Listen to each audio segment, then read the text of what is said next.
mi nombre es Sol Verónica Willy, soy parte del equipo de Lectura Mundi del Centro Ciencia y Pensamiento, instituciones con las cuales estamos organizando este ciclo, al que dimos por nombrar Latinoamérica para sí, entendiendo que nuestro suelo fue, si se quiere, un escenario de una enorme producción estética, teórica, política, sobre todo durante el siglo XX, que hay algo que pervive de todo eso. Yo creo que, bueno, Diego justamente es una persona que bien ha hablado en torno a la cuestión, y que perviven, tanto lo hacen ciertos imaginarios utópicos que fueron cosechados, nada, al calor de las distintas épocas que hemos transitado como continente, ¿no? Entonces, un poco el objetivo que nosotros tenemos con este tipo de espacios tiene que ver con recuperar esas alianzas entre vanguardias y esas alianzas, sobre todo, entre la teoría y los movimientos sociales, la teoría y la política, por decirlo de alguna forma, en tanto ellas han promovido la constitución de una serie de premisas y de hipótesis que guían aún hoy la acción política a lo largo de nuestro continente. Nosotros este ya es el tercer encuentro que hacemos del ciclo, estuvimos hablando de teoría de filosofía de la liberación, bueno, con Agustina, que está acá, y con Ramiro Parodi, y arrancamos con un seminario sobre teología del pueblo que dictó Emil Secuda. Tenemos la perspectiva, después de este encuentro, de poder encontrarnos a discutir en torno a la cibernética latinoamericana, y finalizar con un encuentro, esto va a ser el 12 de noviembre a las 4 de la tarde, y finalizar con un encuentro sobre la antropofagia brasileña, esa corriente, esa vanguardia artística, que primó sobre todo desde el inicio del siglo XX, pero que sigue teniendo bastante actualidad, el 21 de noviembre a las 2 de la tarde. Entonces, hay algo en todo esto que tiene que ver con, bueno, proponer una revisión de ciertas perspectivas bastante nutritivas, nos parece a nosotros y a nosotras, y particularmente hoy lo que nos interesa tiene que ver con hablar sobre la teoría de la dependencia, ¿no? Las teorías de la dependencia, que fueron más que nada una consigna también, y no simplemente un cúmulo de hipótesis en torno al funcionamiento del modo de producción capitalista en nuestro continente, ¿no? Y la relación entre naciones, o una discusión más bien pensada, o tal vez ese fue el límite, ¿no? Pensada en torno a la lucha de clases y cómo desplegarla en nuestro suelo. Digo, la teoría de la dependencia la entendemos ante todo como una crítica a la teoría de la modernización, ¿no? Según la cual la situación de los países más avanzados le muestra a los que menos lo están una imagen de su propio futuro. Digo, hay una crítica al evolucionismo que se desarrollaba sobre todo, podemos pensar más popularmente entre los 60 y los 70, la idea hoy sobre todo tiene que ver con poder discutir un poco esta cuestión, y que tuvo que ver con un conjunto de elaboraciones, diría yo, en torno a la subordinación que nos marca la División Internacional del Trabajo, y una reflexión en torno a la ubicación particular de nuestra América, pero de los países del sur global, en toda esa ecuación. Hay ahí una discusión en contra de ciertos binomios que guían las hipótesis principales de la economía más ortodoxa, una discusión también en torno a lo que ciertos marxismos a principios del siglo quisieron emplear para interpretar la dinámica social de nuestros países, y lo que nos permite también, bueno, es develar cierta dinámica del imperialismo en América Latina, reactualizarla, profundizarla y poner en discusión también modelos de desarrollo en algún punto, o ofrecer una visión más crítica tal vez sobre ese concepto.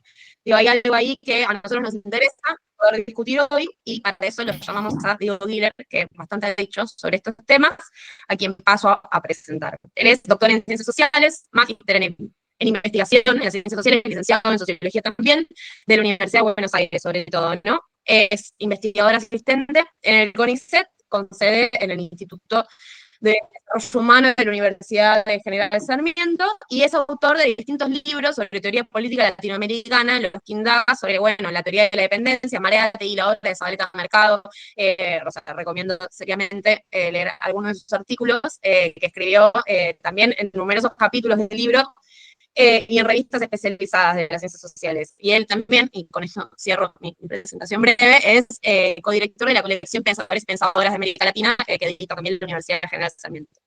Nada, le paso la palabra. La dinámica un poco tiene que ver con eso, con dar lugar a una exposición en primer lugar, y después abrir a la discusión y a las preguntas, con el espíritu un poco de como tarde terminar a las 6 de la tarde, pero bueno, dando sobre todo lugar a esto. Agradecerte, Diego, por aceptar la invitación a participar del ciclo, y bueno, la dejo ahí.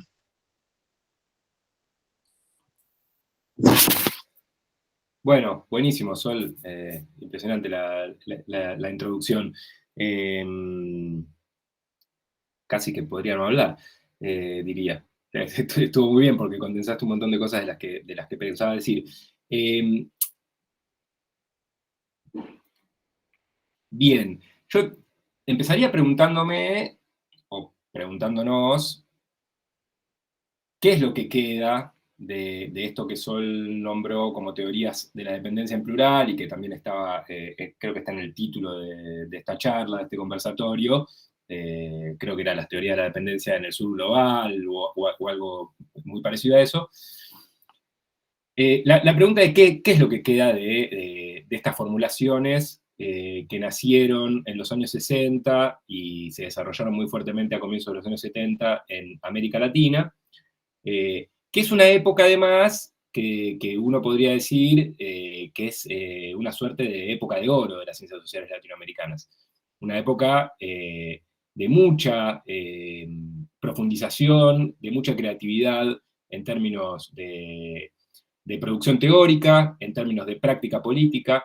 Decía Sol recién sobre los primeros encuentros, que habían sido sobre filosofía de la liberación, y no recuerdo mal si el primero era sobre teología de la liberación o lo inventé, pero iba por ahí. Bueno, son todas teorías que nacen en el mismo momento, con el mismo concierto de tonalidades de una época que vivía bajo una palabra hoy innombrable, o que nadie se anima a nombrar, o que nadie se anima a pensar, porque es una palabra que ha sido derrotada, que es básicamente, como se imaginarán, la palabra revolución.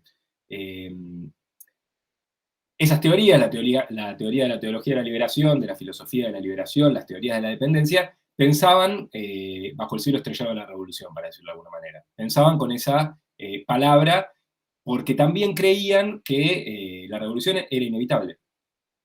No porque eso significara que las condiciones objetivas estaban dadas, etcétera, etcétera, como cierto marxismo podía leer, o aún hoy puede leer, sino porque era inevitable que más temprano que tarde, o más pronto que tarde, la revolución iba a triunfar.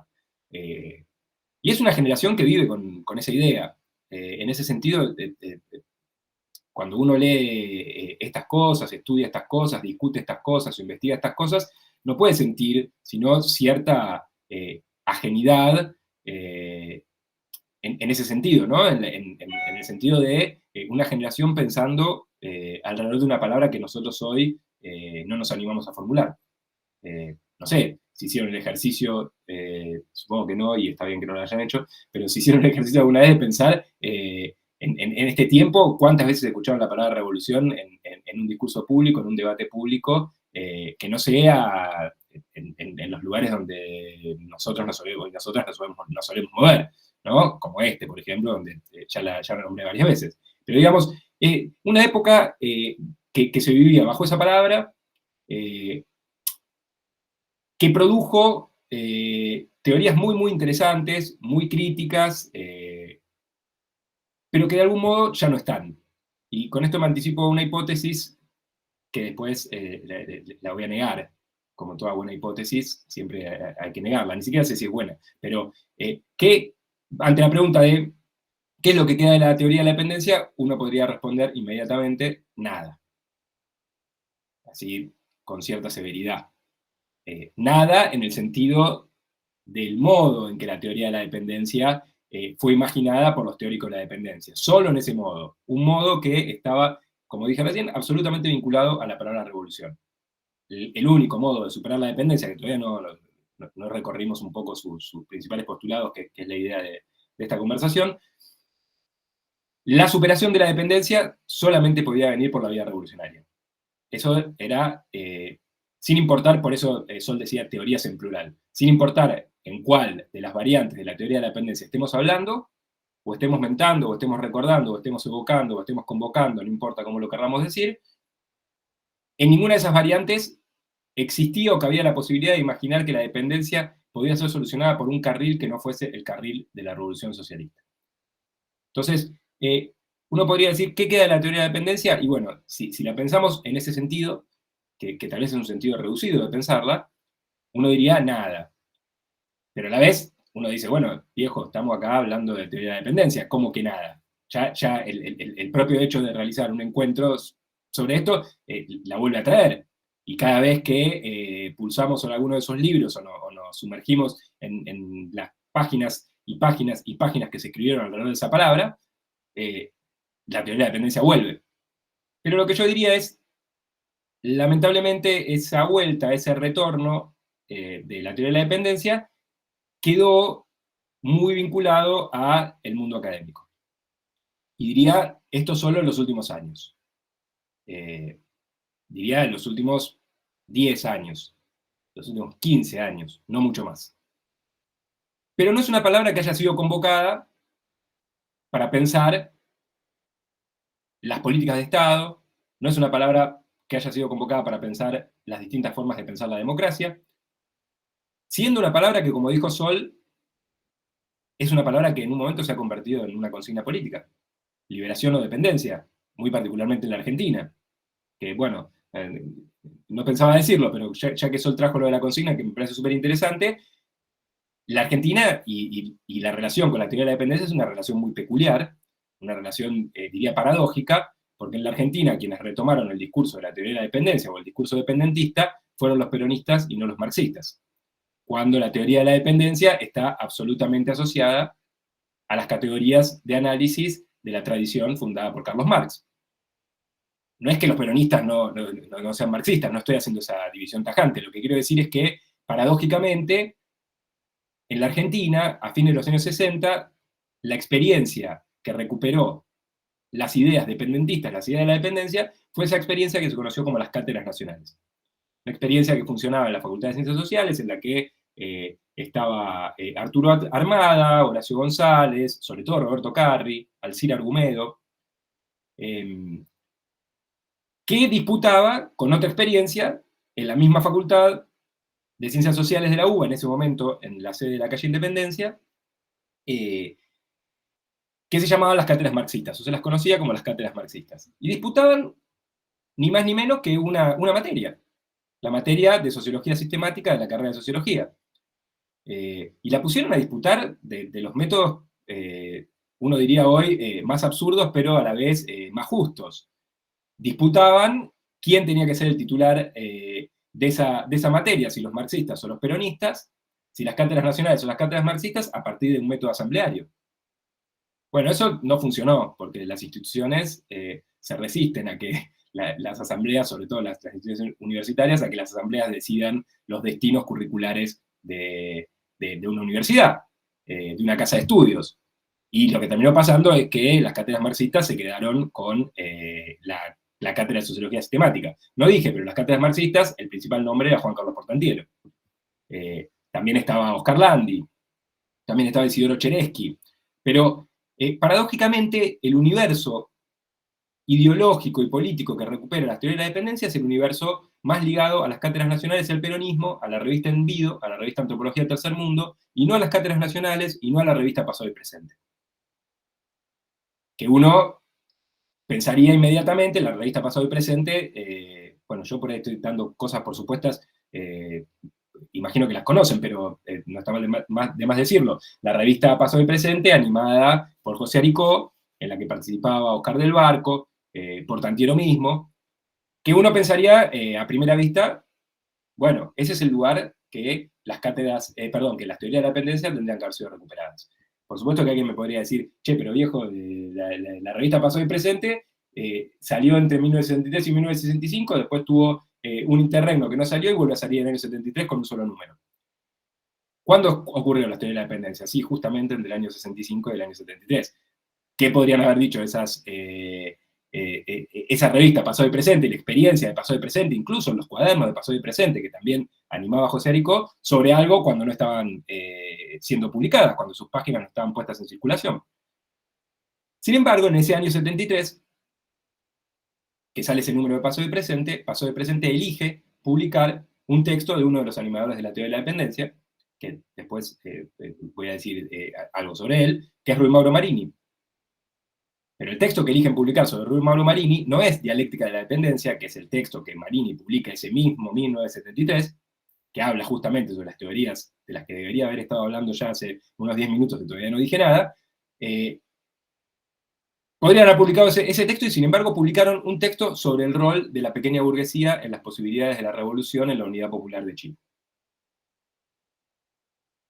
Bueno, ahí ya hay una toma de posición sobre las cátedras marxistas o sujetos cercanos a las cátedras marxistas que no eligen a las teorías de la dependencia y no eligen a Rui Mauro Marini como un teórico de la dependencia, pero sí como un teórico de la revolución por los carriles del análisis de las pequeñas burguesías en el Chile de la Unidad Popular. Pero me fui completamente por las ramas. La pregunta inicial era, ¿qué queda de la teoría de la dependencia? Diría nada. Y para no ser tan severo diría, bueno, queda algo, pero ese algo no está en... Se escucha bien, ¿no? Porque me decía recién problema de red, no sé qué. Bueno, sí, para no ser tan severos y no decir nada, bueno, ciertos sectores académicos la han recuperado, se está volviendo a visitar, se está volviendo a enseñar, pero no ha sido convocada por los que la tendrían que haber convocado, creo yo, que son todos esos procesos que miramos con mucha simpatía, creo yo. Tal vez ustedes sean un poco más chicos que yo, seguro son un poco más chicos que yo, y más chicas que yo, pero ¿qué fueron los llamados gobiernos post-neoliberales, o los gobiernos del socialismo del siglo XXI, o los gobiernos populistas, o como quieran llamarlos? Ya la idea de post-neoliberal es todo un tema, ¿no? Dos sufijos para hablar ni más ni menos de liberalismo. Neoliberalismo, post-neoliberalismo, ya habla de una complicación o una complejidad para definir los gobiernos de una época. Bueno, esos mismos gobiernos que no eligieron pensar a la teoría de la dependencia como parte de su horizonte de posibilidades para pensar los problemas del desarrollo de la región. Perdón que vuelvo a preguntar, pero me salta todo el tiempo un cartel que dice este video en pausa por problemas de red. No, se escucha ¿Ustedes bien. me escuchan Capaz lo que no fenómeno? te llegue sea por momentos la imagen nuestra, pero se escucha. No, yo sí, eso para el momento de la conversación, después vamos a tener más un problema, pero ahora, sí, mientras me escuchen fenómeno, por esta primera parte no habría problema. Sí, sí, sí, sí, se escucha. Sí, fenómeno. Genial, gracias. Bueno,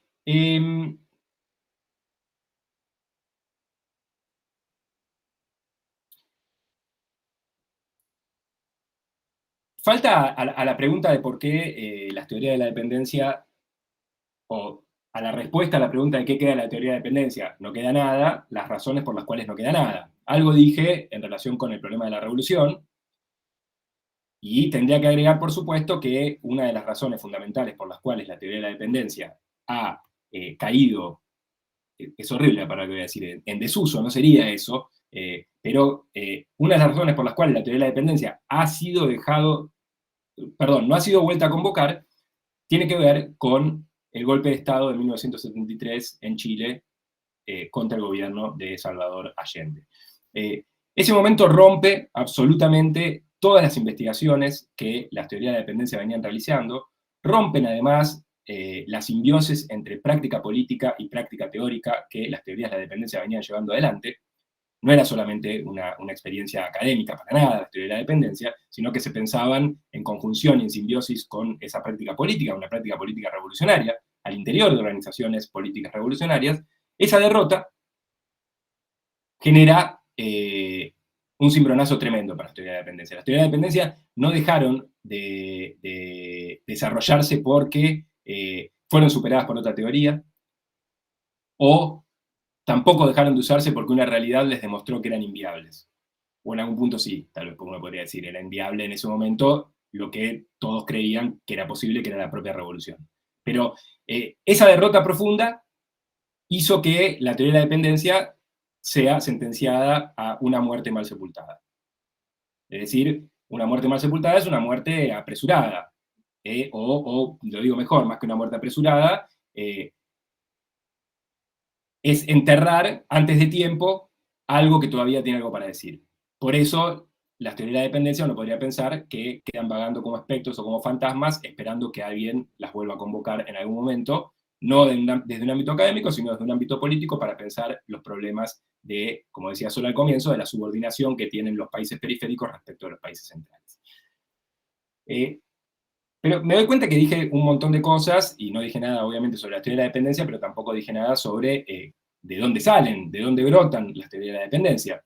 Y para eso me gustaría remontarme a por lo menos tres discursos o tres teorías o con las que la teoría de la dependencia viene a discutir. La teoría de la dependencia no nacen de la nada, no es que es una formulación producto de la imaginación genial de algún intelectual o de alguna intelectual, sino que tienen que ver con una discusión política y teórica con al menos tres discursos, que son el discurso de la teoría del desarrollo, el segundo, que es el que dijo Sol, que es el discurso de la teoría de la modernización, o de la sociología de la modernización, o de la sociología científica, distintos nombres para aludir a lo mismo, y el discurso de los partidos comunistas de América Latina. Eh,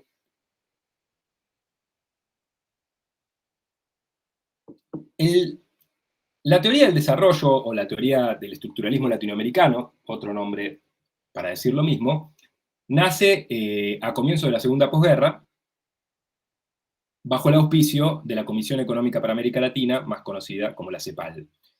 Un organismo que es creado por la ONU para pensar justamente de qué maneras el centro del mundo puede ayudar, terminada la guerra, a los países más atrasados en el desarrollo económico o más rezagados en el desarrollo económico a justamente desarrollarse.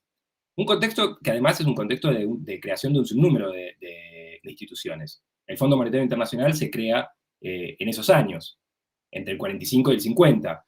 La UNESCO se crea en esos años. La Organización Mundial de la Salud se crea en esos años. Bueno, la CEPAL se crea también en esos años. Y algo que podría ser un dato de color, pero que no lo es, la CEPAL es la primera vez que nombra a América Latina con un rango institucional. Hasta entonces, nuestro continente, que ha tenido muchísimos nombres a lo largo de nuestra historia, sobre todo bajo la pregunta de la identidad sobre quiénes somos, desde la América Española, Hispanoamérica, Indoamérica, los impuestos por los españoles como Nuevo Mundo, un concepto de lo más eurocéntrico que uno puede encontrar, ¿no? Nuevo Mundo respecto de qué, que solo el viejo continente es un viejo continente, bueno, no importa. Pero hasta entonces, América Latina era o América era una formulación que tenía que ver mucho con la pregunta sobre nuestra identidad, sobre quiénes somos, una disputa sobre esa identidad, que en algún momento de la segunda mitad del siglo XIX es aportada por Francia el adjetivo de latino. Francia disputando con Estados Unidos el control del continente, introduce la idea de latinidad y nosotros, hasta el día de hoy, la abrazamos.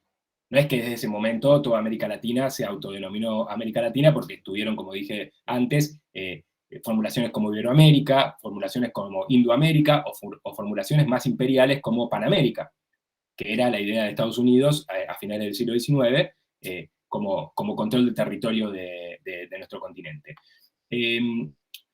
Todo esto para decir que recién con la CEPAL, bajo ese nombre, Comisión Económica para América Latina es nombrada con el nombre que nos nombramos hoy, latinoamericanos. Pero cuando hace eso la CEPAL, ya no lo hace bajo el trasfondo o para responder la pregunta de quiénes somos, sino para responder la pregunta de por qué estamos rezagados respecto de los países centrales. Y esa es la pregunta que va a dominar de algún modo también en la teoría de la dependencia. Es la pregunta o sobre la que va a orbitar la teoría del desarrollo, la teoría de la modernización, los partidos comunistas y la teoría de la dependencia. El asunto es que las respuestas que van a dar a esa pregunta no van a ser iguales. Y voy a tratar de ir rápido con esto porque si no podemos estar un rato largo y no, porque también tenemos que conversar. Si no, es aburrido. Pero las teorías del desarrollo que nacen con la CEPAL en 1948 tienen una primera formulación o un primer gran escrito que es del año siguiente, de 1949. Creo que estuve diciendo todo el tiempo 1848.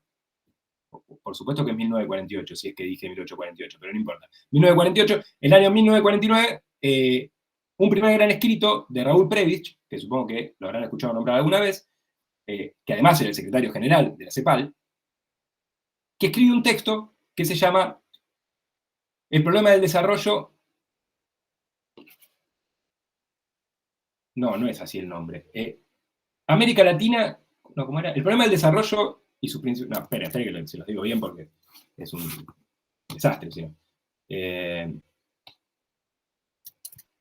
Ahí está, ahí me acordé, sin encontrarlo, porque encima les quería leer una cita. El desarrollo de la América Latina y sus principales problemas. Ese es el título del texto de Raúl Prebisch, que rápidamente se va a convertir en el manifiesto de esta corriente desarrollista latinoamericana. Y, obviamente, como ya dije recién, Prebisch se hace una pregunta fundamental, y es, ¿por qué no crecemos al ritmo que crecen las economías de Estados Unidos y de Europa?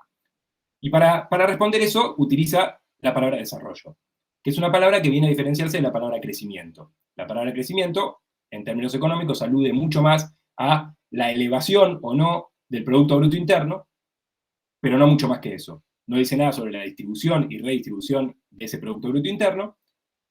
Entonces, para decir algo sobre eso, es que Prebisch dice que tenemos que usar la palabra desarrollo. Y la palabra desarrollo, según Prebisch, dice varias cosas. La primera refiere al bienestar mensurable de una población, o al bienestar mensurable de un país. Refiere también a la igualación de oportunidades políticas, sociales, culturales, económicas. Refiere también a la satisfacción de necesidades. Y refiere también, esto es lo más novedoso que uno encuentra, por lo menos leyendo 50 años después y con la experiencia de Ecuador y Bolivia como trasfondo, Prebisch dice, el desarrollo es vivir mejor. No dice vivir bien, no dice buen vivir, por supuesto, ni por asomo estamos queriendo convertir a Prebisch en algo parecido a un indianista boliviano o ecuatoriano, simplemente decir que la idea ya del desarrollo era vivir mejor. Y tal vez uno podría pensar por qué la categoría de buen vivir o vivir bien disputa con esa idea del desarrollo. Que el buen vivir y el vivir bien no es espacio de esto para discutirlo ahora, disputan fuertemente con la teoría del desarrollo. Ellos dicen, en América Latina no hay que hacer alternativas de desarrollo, sino alternativas al desarrollo. El desarrollo no es una posibilidad para los pueblos originarios o para las naciones indígenas de nuestro continente. Bueno, vuelvo. Prebisch hace esa pregunta, utiliza la palabra desarrollo para pensar ese problema, pero también utiliza su palabra antónima, o la palabra que también debemos usar en este continente, que es la palabra subdesarrollo. Y dice, ¿por qué los países de América Latina son subdesarrollados? Y da una respuesta de algún modo comercial, o como si el problema del subdesarrollo fuese un problema comercial entre las distintas naciones. Y dice, el problema del subdesarrollo en América Latina es que hay un deterioro en los términos de intercambio. Cuando naciones que son productores de materias primas comercian con naciones que son industrializadas, hay un deterioro en los términos de intercambio en perjuicio sobre todo de las naciones que son agroexportadoras, que producen para el mercado externo, etcétera, etcétera. Y divide al mundo en dos, Prebisch, y este es uno de los grandes aportes que la teoría de la dependencia va a recuperar. Divide al mundo en centro y periferia, y define a los países del centro como los países industrializados, como los países desarrollados, como los países que pueden realizar un aumento de la productividad del trabajo, y que por lo mismo pueden ahorrar para volver a invertir en ese aumento de la productividad del trabajo y desarrollar el capitalismo de una manera virtuosa. Eso sería para Prebisch un país desarrollado. Un país periférico sería todo lo contrario. Un país subdesarrollado, un país no industrializado, un país que no aumenta la productividad del trabajo y un país que no ahorra para aumentar esa productividad. Prebisch, con esta idea del deterioro de los términos de intercambio, estaba discutiendo con una idea liberal que venía del comienzo del siglo XIX, bajo la pluma de David Ricardo, quien planteaba que lo que había en el comercio internacional, producto de la División Internacional del Trabajo, eran ventajas comparativas. ¿Qué significaba esto de las ventajas comparativas? Bueno, según Ricardo, ni más ni menos, y tan simple como esto, que cada país debía especializarse en lo que mejor hacía.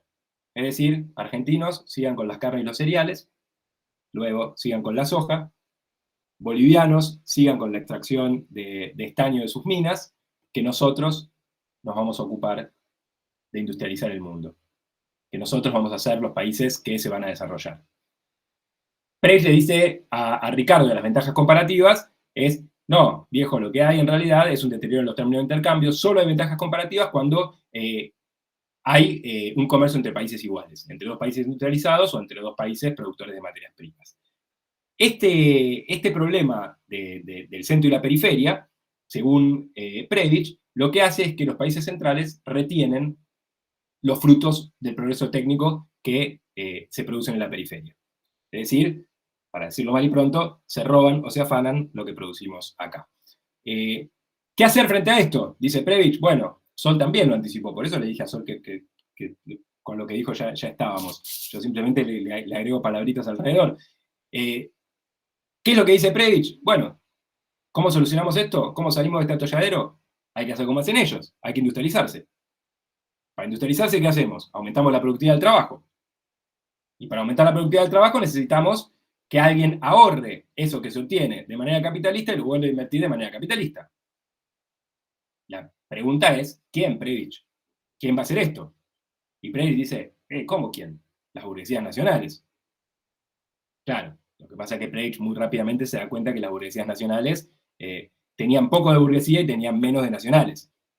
Entonces dice, tenemos un problema, porque las burguesías nacionales, ¿qué hacen? Lo que encuentran, o lo que obtienen, o lo que realizan de manera capitalista, lo derrochan con pautas imitativas de consumo de las formas de consumo de las burguesías de los países del centro.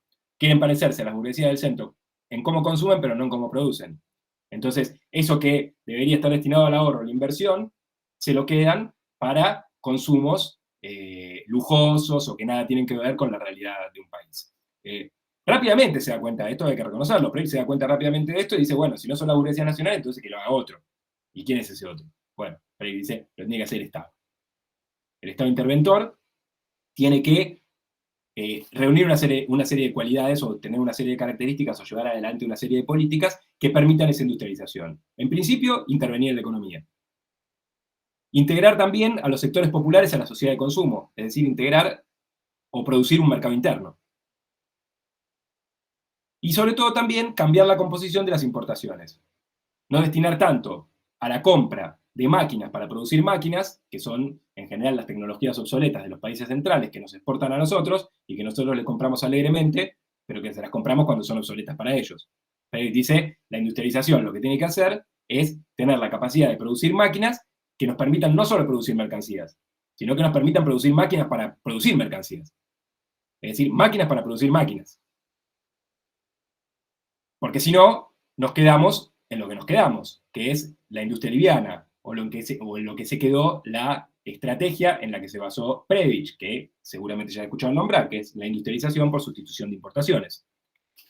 El asunto es que este problema de la industrialización en América Latina no solo tenía el problema de que las burguesías nacionales eran poco burguesía y eran poco nacionales, y que entonces era el Estado quien lo tendría que llevar adelante, sino que las relaciones entre centro y periferia son relaciones de coimplicación. Y los principales obstáculos que tenía América Latina en estas relaciones de centro y periferia es que cuando los países del centro entraban en crisis, eso repercutía muy gravemente en los países de la periferia. Cuando hay crisis en el centro, decía Prebisch, en la periferia se produce un descalabro tremendo. Y lo que decía Prebisch lo explicaba de este modo. Es interesante la explicación. Prebisch decía, cuando los países del centro entran en crisis, o entran en la menguante de su proceso de crecimiento, o de su proceso de desarrollo, para decirlo mejor, no pueden reducir los salarios de los trabajadores de sus países, porque hay una gran presión sindical. Pero tienen otro modo de reducir ese salario sin cambiarlo nominalmente, que es abaratar las materias primas, que son justamente lo que esos trabajadores consumen para volver a trabajar al día siguiente. Y el salario se compone, básicamente, o la fuerza de trabajo se compone básicamente, bajo la forma salario, de aquello que un trabajador necesita para alimentarse, para vestirse y para tener una vivienda. Si importamos de los países periféricos de manera más barata, entonces el salario nos va a salir más barato. El asunto es que el abaratamiento de las materias primas para los países periféricos que se dedican a eso produce un efecto tremendo. En principio, escasez de divisas. En segundo lugar, desequilibrios en la balanza comercial. La diferencia entre lo que importamos y exportamos. Otro que conocemos de memoria, produce inflación. Y otro que conocemos más de memoria todavía, produce devaluación. Entonces, los países periféricos tienen el gran problema de estar atado a los países centrales, de que esa coimplicación los termina arrastrando a ellos cuando hay crisis en otro lado. Y tienen la posibilidad de solamente crecer cuando los países del centro están creciendo, que les permiten ese respiro para ver si es posible ese crecimiento. Bueno, Prebisch siguió teniendo la confianza de que en ese crecimiento nos íbamos a poder industrializar y íbamos a poder hacer las máquinas para hacer máquinas. Bueno, no sucedió. Está claro, ¿no? Junto a las teorías del desarrollo, surgieron al mismo tiempo, diría apenas unos años después, una teoría que uno podría pensar como una teoría melliza de la teoría económica del desarrollo, que es lo que Sol mencionó al comienzo, la teoría de la modernización, que es una teoría sociológica que está unida muy fuertemente al nombre de Gino Germani. Gino Germani es el fundador de la carrera de sociología en la Universidad de Buenos Aires. En unos años vertiginosos, pareciera que Gino Germani fue hegemónico durante una cantidad de años eterna, pero lo cierto es que Gino Germani, la actuación de Gino Germani en la carrera de sociología duró apenas 5 años. Sin embargo, pareciera que Gino Germani duró del 58 al 63. En el 64, Gino se tomó un avión, se fue a Estados Unidos y a Italia y dijo, ni nos vimos, acá esto que estábamos tratando de hacer, los peronistas no lo dejaron hacer. Y ahí van a nacer justamente las cátedras nacionales de las que hablábamos hace un rato. Pero Gino Germani tenía una teoría, que además Gino Germani, digámoslo, lo conocemos de nombre, pero la verdad es que se enseña muy poco, incluso en la carrera de sociología. Termina siendo un personaje mucho más interesante de lo que lo voy a presentar yo, porque yo ahora lo voy a caricaturizar justamente para decir que las teorías de la dependencia eran lo más crack del mundo, que es el modo que tengo que presentar de esta manera, pero la verdad que Gino Germani era realmente más interesante que esta manera en que lo voy a presentar yo. Gino Germani, como variante sociológica de la teoría del desarrollo, planteaba cosas similares con una terminología distinta. Y en vez de hablar de desarrollo y de su desarrollo, hablaba de sociedades tradicionales y de sociedades modernas.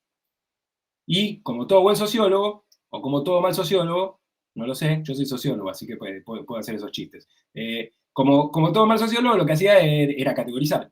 Y entonces, con las categorías venían las tipologías. Y en las tipologías de Germani estaba la tipología de la sociedad tradicional, que era una sociedad preindustrial, y la sociedad moderna, que era una sociedad industrial. Y básicamente, Germani trazaba una estructura que diferenciaba a las sociedades tradicionales y a las sociedades, las sociedades tradicionales y sociedades modernas, básicamente en 3 puntos. En el tipo de acción social que tenían, en el tipo de institucionalización y en el tipo de instituciones. Sobre la primera, decía, bueno, las sociedades tradicionales tienen una acción social prescriptiva. En cambio, las sociedades modernas tienen un tipo de acción social electiva o racional. Por lo mismo, la institucionalización de las sociedades tradicionales estaba mucho más ligada al mundo religioso y a las familias.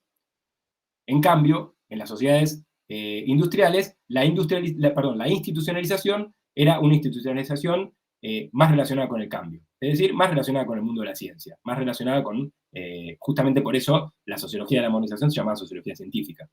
Germani quiso traer de Estados Unidos un conjunto de métodos que son los que sí se enseñan en la carrera de sociología, tal vez no tanto bajo el nombre de Gino Germani, pero un conjunto de métodos para abordar la realidad social. Métodos de investigación, ¿no? Que provenían de Estados Unidos. Y en tercer lugar, las instituciones. En las sociedades tradicionales hay instituciones indiferenciadas, básicamente regidas en torno de los núcleos familiares. En cambio, en las sociedades modernas, instituciones especializadas. Lo que conocemos hoy, Ministerio de Economía, Ministerio de Salud, Ministerio, no sé, las instituciones que se le ocurran, que permite pensar en sociedades modernas. Bueno, Germani decía, las sociedades latinoamericanas, las sociedades periféricas, son una sociedad particular que no es ni tradicional ni moderna, sino que está en el medio de las dos. Y las llamaba sociedades en transición. Las nuestras, decía Germani, en Política y Sociedad en una época en transición, son sociedades, así se llama el libro de 1962, son sociedades en transición. Y pensaba a la primera parte de esa tipología, a las sociedades tradicionales, como el obstáculo para la llegada posible a las sociedades modernas. Si no éramos modernos, era justamente porque no teníamos las instituciones adecuadas, era justamente porque nuestro tipo de acción social era prescriptiva, y era porque la religión y la familia dominaban el escenario de las relaciones sociales, cuando lo que tenía que dominar era la ciencia. Pero frente a eso, que uno podría decir, esto solo podría ser pesimista, Gino Germani era optimista. Y era optimista con un concepto extraño, los nombres que pone Germani, lo llama efecto de demostración.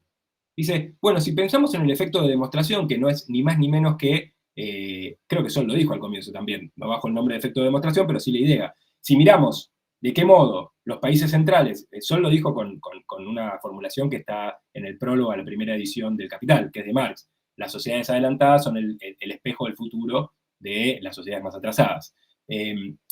Si miramos a las sociedades más adelantadas, y se produce un efecto de demostración en las cuales las sociedades modernas nos muestran las bondades que tiene ser modernos y las malarias que tiene ser atávicos, ser tradicionales, ser atrasados, etcétera, etcétera. Y en esa esperanza se alojaba la teoría de Gino Germani. Insisto, recomiendo mucho un libro de Ana Grondona en la colección que mencionó Sol hace un ratito, de Pensadores y Pensadoras de América Latina, un libro chiquito, pero que desarma cada una de las pavadas que acabo de decir yo sobre Gino Germani. Es decir, presenta un Gino Germani mucho más interesante que afincado solamente en la idea de la transición y muy pegado o demasiado pegado a la sociología del desarrollo. Pero lo cierto es que Germani existió, pero no fue el único Germani. Pero es el que nos interesa ahora a nosotros para pensar de dónde salen las teorías de la dependencia. Y la tercera respuesta a la pregunta de por qué estamos rezagados, por qué estamos atrasados, la otorgaban los partidos comunistas de la región bajo una hipótesis, en principio marxista, pero que no es privativa de todo el marxismo, que es la teoría de las etapas. Básicamente formular en una línea muy similar a, por lo menos en términos de lógica, muy similar a la teoría del desarrollo y muy similar a la de la sociología de la modernización, que tiene un carácter teleológico, es decir, un punto de llegada, y que muestra un desarrollo progresivo de la historia, en las cuales todas las sociedades reproducen la sucesión de modos de producción de los que hablaba Marx. Del modo de producción antiguo se pasaba al modo de producción feudal, del modo de producción feudal se pasaba al modo de producción burgués, y del modo de producción burgués iba a llegar, o capitalista, perdón, íbamos a llegar al modo de producción comunista o socialista. Como los partidos comunistas tenían esta hipótesis de la teoría de las etapas, además decían que América Latina, en esa sucesión de etapas, era como región atrasada, perteneciente al modo de producción feudal. Y como vivíamos en un modo de producción feudal, entonces lo que había que hacer era una revolución democrático-burguesa que nos ponga en las puertas de la contradicción principal y fundamental entre burguesía y proletariado para poder desplegarla y llevarla hasta sus últimas consecuencias para llegar al comunismo finalmente. Por eso, en 1935, los partidos comunistas, en el séptimo Congreso de la Internacional Comunista, cambian la estrategia de clase contra clase para abrazar la estrategia de los frentes populares. Es decir, ya no era una disputa entre burguesía y proletariado, sino que en América Latina lo que había que hacer era una alianza entre burguesías nacionales, entre el proletariado, entre el campesinado, entre estudiantes, para forjar esa revolución democrático-burguesa y así entrar en las puertas de esa contradicción fundamental que nos llevaría más adelante al socialismo o al comunismo.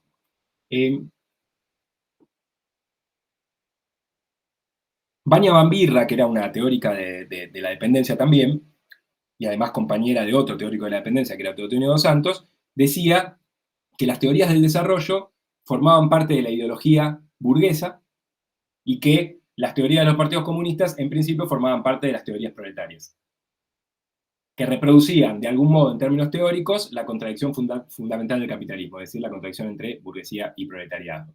Bueno, Rui Mauro Marini no estaba tan de acuerdo, y un historiador que se llamaba Carlos Empata Asadurian tampoco estaba tan de acuerdo, y con demasiada severidad lo que dijeron es, como las teorías de los partidos comunistas, como la teoría de las etapas de los partidos comunistas, no tenía ningún grado de creatividad, tomaban prestado de las teorías burguesas del desarrollo y las transformaban en una teoría marxista.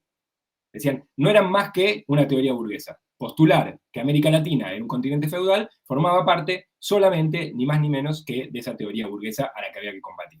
Y entonces ahí viene la respuesta de la respuesta. Es decir, la respuesta a la pregunta de por qué somos rezagados, formulada primero por la teoría del desarrollo, después por la teoría de la modernización y después por los partidos comunistas, la respuesta a esas respuestas, que es justamente la de las teorías de la dependencia. Las teorías de la dependencia que nacen en ese contexto muy convulsionado de América Latina, un contexto muy vertiginoso, en el que pasa de todo, en principio, un acontecimiento que suele ser dejado de lado, y mal dejado de lado, que es la Revolución Nacional en Bolivia de 1952, un acontecimiento fundamental para Bolivia, porque en los dos primeros años, 1952 y 1953, establece tres medidas impresionantes para lo que es Bolivia. En primer lugar, el voto universal.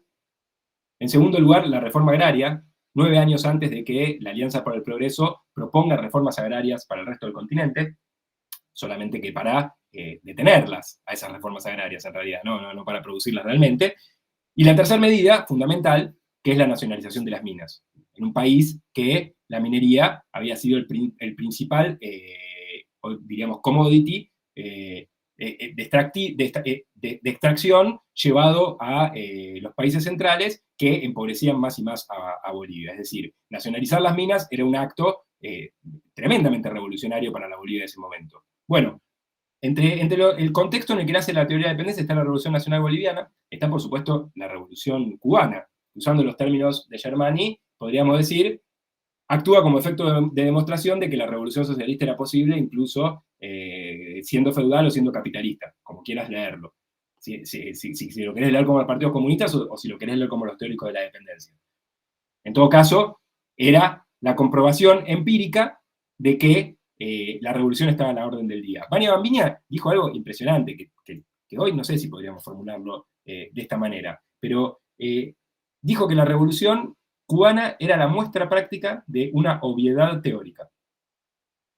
Es decir, una teoría que tenía un conjunto de verdades que solamente le faltaba expresarse en una práctica específica. Bueno, no sé si hoy podríamos hablar de ese modo, pero lo digo para entender los lenguajes en los que se hablaba en una época que no es la nuestra. Y me anticipo, no estoy diciendo que esa época se terminó para siempre, porque yo sé que parece que voy para ese lado, pero les juro que no. Contexto entonces, Revolución Nacional Boliviana, Revolución Cubana de 1959, los movimientos estudiantiles de los 68, que no es el Mayo francés solamente, o el Otoño Caliente italiano del 69, es sobre todo el movimiento de Tlatelolco en México en 1968. Un movimiento que, a contramano de lo que venía haciendo toda la región, que venía organizándose bajo la forma de guerrillas y de lucha armada para llegar a la revolución, reclamaba ni más ni menos que una revolución democrática en México. Un país que había tenido su revolución en 1910, reclamaba ahora una apertura democrática que ese México no tenía. Y fue tan radical ese reclamo democrático de los estudiantes mexicanos que terminó como terminó. Bueno, planteado así, pareciera que si sos muy radical te va a pasar solo eso. No quiero decir eso, pero quiero decir, lo que quiero decir lo voy a decir mejor. Era tan fuerte lo que estaban reclamando que las clases dominantes bolivianas no lo podían tolerar. Y que la única manera de procesarlo era bajo esa matanza tremenda que se produjo el 2 de octubre del 68 en la Plaza de las Tres Culturas en México. Y paso rápido por acá. Además de este contexto histórico y de luchas y de movimientos y de antagonismos sociales, las teorías de dependencia tienen también un antecedente o un contexto más remoto, solamente si me permiten decir remoto en el contexto de un mundo vertiginoso. Remoto es que 2 o 3 años antes, no me voy a ir a 1859, no. Remoto es a fines de los años 50 en Brasil, en la ciudad de San Pablo, por un lado, y en la ciudad de Brasilia, por el otro, se empiezan a organizar seminarios de lectura del Capital. En San Pablo, particularmente, empieza a suceder porque la Universidad de San Pablo, que había sido creada en 1935, no se leía Marx. Pero además, esa Universidad de San Pablo, creada en 1935, tuvo como primeros profesores que se llamaban misiones, que provenían de Francia, provenían de Alemania, y enseñaban en francés y en alemán. No sé si escucharon alguna vez hablar de Florestan Fernández, el gran sociólogo brasilero. Pero bueno, Florestan Fernández es de esas primeras camadas de sociología que se forma con profesores que le enseñan en francés. Entre ellos, Claude Lévi-Strauss, por ejemplo. iba a Brasil y enseñaba antropología, de ahí la relación que va a tener luego Lévi-Strauss con Darcy Ribeiro, el antropólogo brasilero. En San Pablo se juntaban entonces este grupo de lectura que se llamó Seminario de Marx, en el cual participaba Fernando Henrique Cardoso, que va a ser después presidente de Brasil, en el cual participaba Francisco Befort, que va a ser ministro de Cultura de ese gobierno de Fernando Henrique Cardoso, Arthur Gianotti, José Arthur Gianotti, que era un filósofo muy importante en Brasil, Roberto Schwartz, que era un crítico literario impresionante, que había escrito un texto que se los recomiendo mucho, y sobre el cual no quiero detenerme porque si no esto se va a hacer interminable, pero que se llama Las ideas fuera de lugar, que se publica en el año 1972, en el que simplemente, y lo digo muy rápido, Schwartz intenta pensar qué pasa cuando las ideas viajan de un lugar a otro. Y muy particularmente trata de pensar la introducción del liberalismo en el Brasil en un Brasil esclavista. Y dice, Brasil abraza las ideas liberales, pero no para terminar con el esclavismo, sino para perpetuarlo. Entonces lo que se produce es una comedia ideológica tremenda en la cual el liberalismo se transforma en otra cosa. Pero se lo sigue llamando así. Bueno, Roberto Schwartz formaba parte de este seminario de Marx, y formaba también parte un muchacho llamado Paul Singer. Bueno, yo de los que tienen las cámaras las veo y claramente son bastante más jóvenes que yo, pero Paul Singer era también el nombre de uno de los titulares de los fondos buitre al final del gobierno de Cristina Fernández de Kirchner. No era este Paul Singer, era otro, pero se llamaba igual. Y a juzgar por los nombres que estoy mencionando, sobre todo Fernando Henrique Cardoso y Francisco Befort, uno podría pensar, che, pará, es el de los fondos buitre. Bueno, era otro, un economista brasileño. Bien. Y en Brasilia estaba el otro grupo. El grupo que va a llevar a la teoría de la dependencia a su faceta más marxista. Es el grupo que se forma en la Universidad de Brasilia. Brasilia, como ciudad, se funda en esos años, se funda en 1961, funda su universidad en 1962 y lo convocan como rector justamente a Darcy Ribeiro. Y Darcy Ribeiro les dice, che, ¿por qué no se vienen a investigar acá? Se radican acá en Brasilia y hacen los grupos de lectura del Capital y empiezan a formular lo que quieran formular. Entonces invita a un muchacho llamado André Wunderfrank, invita a Rui Mauro Marini, invita a Vania Bambirra y también invita a Teotonio dos Santos. Por supuesto invita a muchísimos más, pero estos son los nombres que a nosotros nos interesan. Bueno, cuando estos dos grupos estaban leyendo el Capital muy fuertemente, sobre todo el grupo de San Pablo, que lo leía en la clave de las relaciones internacionales, es decir, leía el Capital para pensar cómo era el sistema internacional del modo de producción capitalista. Y el grupo de Brasilia, cuando estaban desarrollando todo esto, se produce un golpe de Estado en Brasil, 1964, marzo, y se tienen que exiliar. La mayoría de ellos se van a Brasil, se van de Brasil, se van a México, y también se van a Chile, sobre todo a Chile.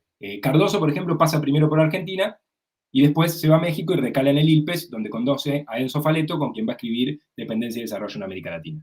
Y el resto recae en Chile, particularmente en una institución que se llamaba CESO, Centro de Estudios Socioeconómicos, donde la teoría de la dependencia va a tener nuevos bríos y donde va a desarrollarse muy profundamente. Y no quiero dejar de mencionar algo. Cuando se produce el golpe de Estado en Brasil, estos muchachos, salvo Wunderfrank, pero Rui Mauro Marini, Vania Bambirra y Teotonio dos Santos, militaban en una agrupación de la nueva izquierda que provenía de una ruptura del Partido Comunista que se llamaba POLOP, que significaba Política Operaria. Cuando viene el golpe de Estado, Teotonio dos Santos queda como secretario general de la POLOP en la clandestinidad. Es decir, no es que eran unos militantes que simpatizaban con una organización, eran militantes importantes en sus organizaciones. De hecho, Rui Mauro Marini, cuando llega a Chile, va a formar parte del MIR chileno. Y no solo va a formar parte del MIR chileno, del Movimiento de Izquierda Revolucionaria, de Miguel Enríquez, sino que va a formar parte de su comité central. Es decir, personajes importantes para el mundo de la militancia y personajes importantes para el mundo de las teorías de la dependencia. Bueno, ante la respuesta de por qué no crecemos, le va a responder a los tres las teorías de la dependencia. En esto sí hay unanimidad, a pesar de todas sus diferencias, y va a decir, el problema no está ni en la falta de divisas, que planteaba Prebisch, el problema no está ni en la falta de instituciones modernas, el problema no está en que somos un continente feudal, y tampoco está en el sector primario como obstáculo del avance de las sociedades modernas. El problema lo tenemos en el sector manufacturero, el problema lo tenemos en el sector industrial, el problema lo tenemos en el lugar donde las teorías del desarrollo confiaron que el desarrollo iba a llegar.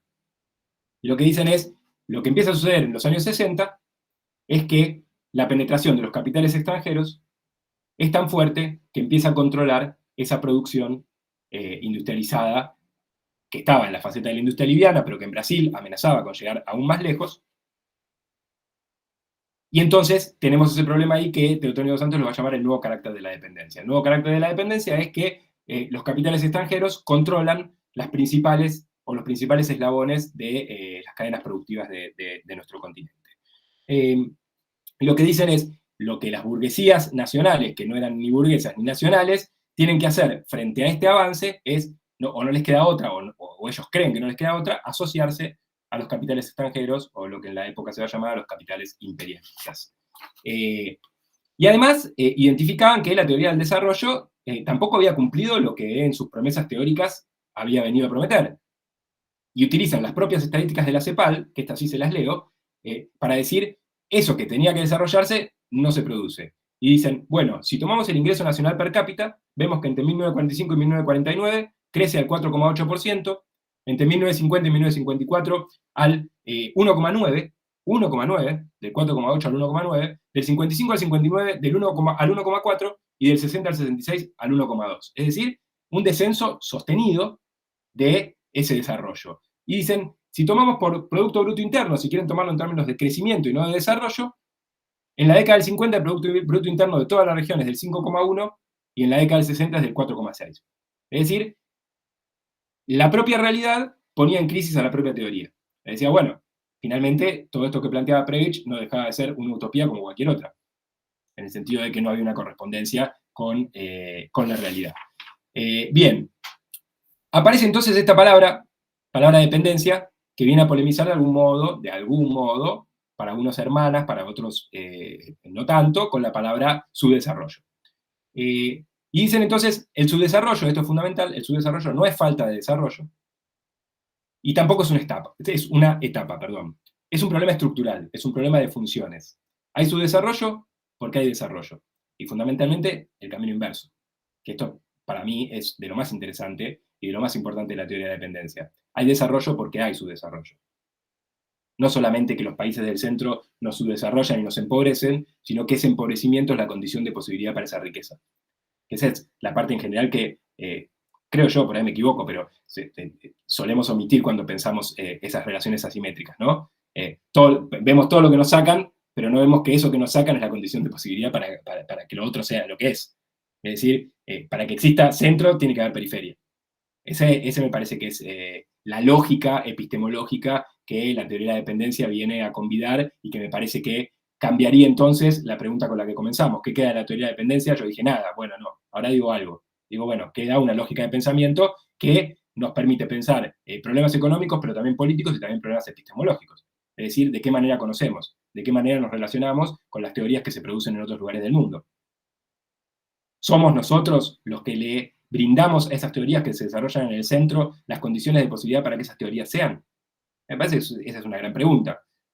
No solamente el tomar críticamente si leemos los problemas de la izquierda latinoamericana desde Foucault, Althusser, Gramsci o el que se les ocurra, sino qué hacen esas teorías con lo que nosotros producimos.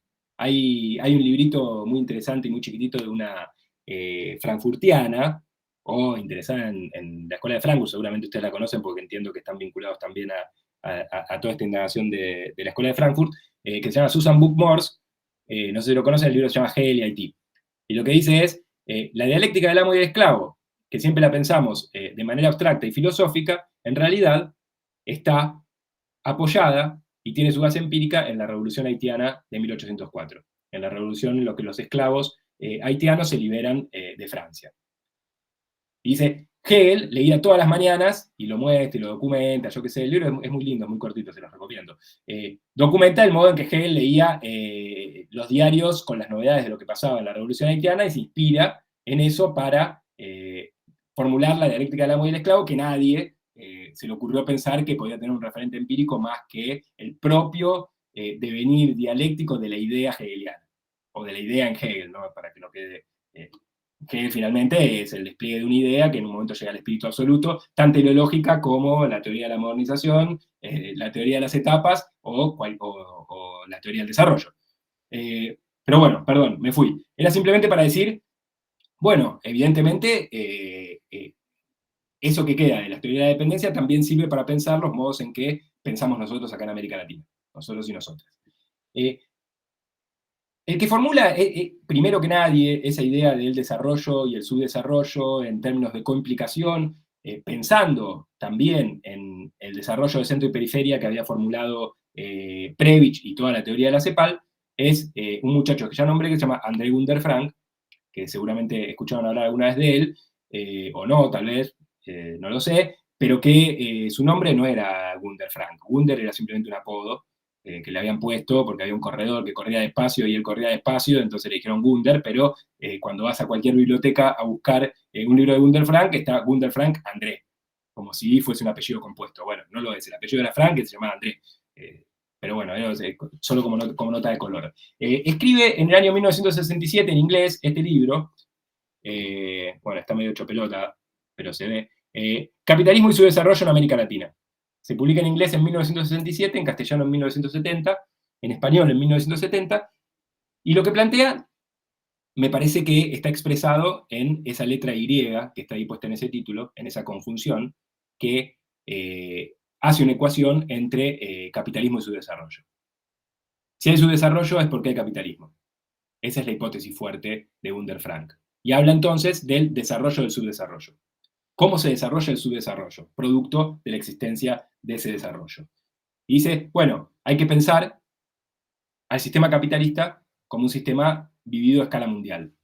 No dice global, que es una palabra que viene después, sino dice a nivel mundial, ¿no? Y dice, el primer momento en que el sistema, o cualquier sistema en realidad, y dice el capitalismo es el primer sistema que hace eso, que se vive a escala mundial, es el capitalismo y lo hace a partir de la conquista de América. Es decir, la conquista de América es el momento, según Der Frank, donde se funda el capitalismo como sistema mundial, que además tiene como novedad ser el primero en la historia en poder lograrlo. Y Gunther Frank dice entonces, el despliegue de ese capitalismo, desde la conquista de América hasta hoy, se produce gracias a tres contradicciones. Tres contradicciones que perpetúan permanentemente el subdesarrollo, que es la palabra que más usa Gunther Frank, más que dependencia, el subdesarrollo, y las tres contradicciones dice Gunther Frank, la primera es la expropiación del excedente económico, fíjense, del excedente económico, no del modo de producción, sino la expropiación del excedente económico de los menos por los más. Es decir, los países que Gunther Frank va a llamar metropolitanos, comiéndole el excedente a los países satélite. Esa es la segunda. O sea, la primera es la expropiación de los menos a los más, y la segunda es la polarización, ya no al modo de Prebisch entre centro y periferia, sino una polarización entre metrópolis y satélites. Un lenguaje más cercano al de las teorías coloniales. Y la tercera contradicción que hace perpetuar la dependencia, dice Gunther Frank, o formula Gunther Frank, o Frank, ahora que sabemos que Gunther era apenas un apodo, es la continuidad en el cambio. A pesar de que el capitalismo morfológicamente vaya cambiando a lo largo de los siglos, pasando primero del capitalismo colonial, después por el capitalismo comercial, después por el capitalismo industrial y finalmente en el capitalismo financiero, lo que hay es una continuidad del sistema capitalista. Lo que hay entonces es una continuidad permanente de la dependencia y el subdesarrollo. ¿Cómo solucionarlo? Bueno, nuevamente, la revolución socialista. El único modo de solucionar el problema del subdesarrollo y la dependencia en América Latina es a partir de una revolución socialista. Y lo que se ve acá es que en algún punto no hay una superación tan grande respecto de Prebisch, en el sentido de pensar el problema del subdesarrollo y la dependencia como un problema comercial. Y sobre todo como un problema que está puesto más en lo exterior que en lo interior. Es decir, si somos subdesarrollados, si somos dependientes, es porque hay países que nos ponen en ese lugar. Es decir, porque somos subordinados a países exteriores. Y no porque reproducimos de algún modo esa dependencia internamente. A pesar de que Gunther Frank va a decir que la polarización metrópolis-satélite se replica al interior de cada país de la misma manera. Hay centros metropolitanos, la ciudad de Buenos Aires, por decir algo, y provincia satélite. Y al interior de la provincia satélite un centro metropolitano y así hasta el infinito. Sobre el hueco este que deja Gunder Frank, sobre el hueco de pensar todo desde el hueco, perdón, desde el hueco no, desde una mirada exterior o desde una mirada comercial, es que aparece el otro gran libro de la época sobre dependencia en América Latina, que es el de Fernando Enrique Cardoso y Enzo Faleto, que es este, que este sí se lee en la facultad. Dependencia y desarrollo en América Latina. Lo escriben entre 1966 y 1967, al interior del ILPES, al interior de la CEPAL, en última instancia, al interior de la ONU, y lo piensan en el hueco ese que estaba dejando la teoría de Gunder Frank, es decir, la falta de pensar la dependencia y el subdesarrollo como un problema de los enfrentamientos de clase. Gunder Frank lo pensaba el enfrentamiento comercial entre países. Bueno, Cardoso y Faleto les dicen lo que hace falta ahora, o lo que hace falta para entender las razones por las cuales somos países dependientes, es hacer un análisis sociológico integrado con el análisis económico. Por eso lo llaman el método de análisis integrado. Hay que pensar desde un punto de vista económico, pero también desde una perspectiva sociológica.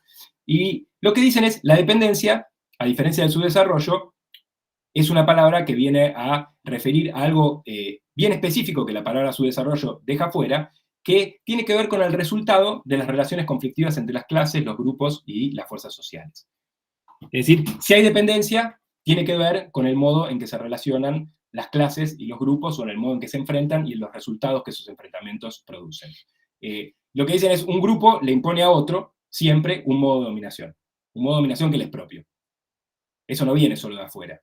Eso también viene de los propios grupos y de las propias clases sociales al interior de cada uno de los países dependientes. Y lo que dicen, este es un fenómeno histórico-estructural.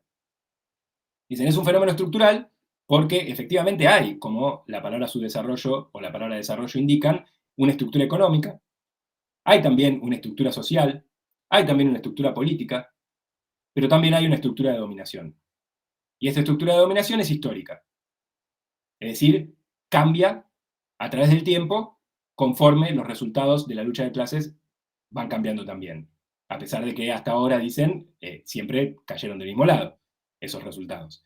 Y lo que dicen, bueno, lo que dicen es, efectivamente, si esto es un fenómeno no solo estructural, sino también histórico, entonces eso puede ser cambiado. Y esa es la puerta que se abre al optimismo. Si es solo estructural, bueno, tenemos un problema. Pero si es histórico-estructural, entonces podemos pensar en la posibilidad de cambio. Y esa posibilidad de cambio, de nuevo, insisto, invariante en todas las teorías de la dependencia, es la revolución socialista. Y básicamente lo que formulan es, bueno, hay que pensar los procesos económicos como procesos sociales y como procesos políticos.